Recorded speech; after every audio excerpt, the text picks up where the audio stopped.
नाशिकमधून लोकसभा लढण्याचे छगन भुजबळ यांनी स्पष्ट संकेत दिलेत. नाशिकची जागा राष्ट्रवादीला सोडली तर घड्याळ हीच निशाणी असेल असं भुजबळ म्हणालेत. एकीकडे उमेदवारी जाहीर झालेली नसताना विद्यमान खासदार हेमंत गोडसे यांनी प्रचाराला जोरदार सुरुवात केली आहे. त्यातच आता छगन भुजबळांनी निवडणूक लढवण्याचे संकेत दिल्यानं नाशिकमधून हेमंत गोडसेंचा पत्ता कट होणार का अशी चर्चा राजकीय वर्तुळात रंगली आहे.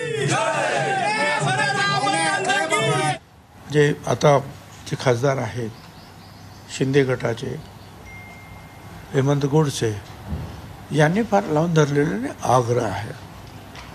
त्यामुळे तिथे काही चर्चा सुरू आहेत. जो निर्णय ते देतील तो मला मान्य आहे आणि महायुतीसाठी आम्ही सगळे एकजुटीनं काम करणार.